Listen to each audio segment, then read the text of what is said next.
ورحمت الله وبرکاته. ستاسو ورور ستاسو ملګری محبوب جان یم. په دې تمه په دې هیله چې ټول مینهوال به ورو وټومي او د ژوند نه به مزې اخلي. نن درسره د ملک امان صوفي صاحب چې په ما ډېر ګران دی او ډېر د کمال شعر لیکي، د هغې یو کلام درسره شریکومه. خو د هغې نه مخکې زما دغه دویرې شعرونه دي چې ساګانې خوبانه وې ما ژوندون راوړی و، ساګانې خوبانه وې ما ژوندون راوړی و، ګل مړاوې شو په لاره ما زرغون راوړی و. او ته وایه ته وایې چې څه غواړې، وایه دومره زر د خیر شو هغه زړه چې تا غوښته ما پرون راوړی و. او زما د لیونتوب نه مخکې څه مانه خیر دي، زما د لیونتوب نه مخکې څه مانه خیر دی، مازغه به پکې وخو سر مې سون راوړی و. د ملک امان صوفي صاحب دغه کلام در سره شریکومه چې ګوهر زمان بی جان ته دا کلام ډالۍ وي چې تا کتلی راله غم دی، تا کتلی راله غم دی، دروغ نه وایم قسم دی.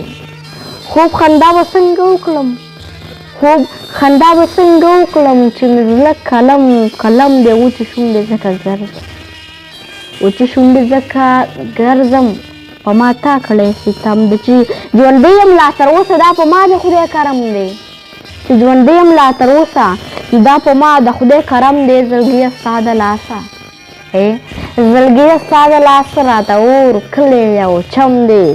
د صوفي ملک امان د صوفي ملک امان را روان د سترګو نم دی. دغه نور دغه یو بل کلام در سره شریکومه چې شپه او ورځ راله مازغه خوري، شپه او ورځ راله مازغه خوري، ستا غمونه راله زړه خوري.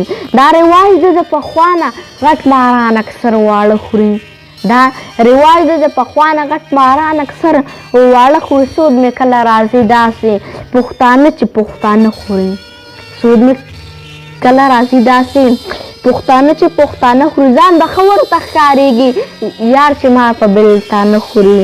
او کلمه عشق د یاره داسې کلمه عشق د یاره داسې اوس لرګې چې څنګ وې نه خوري، ویره چې ملک امان چې دا شونډې ځان له نه خوري. ډېره زیاته مننه. کوم ځای کې چې اوسئ ښه د باد اوسئ.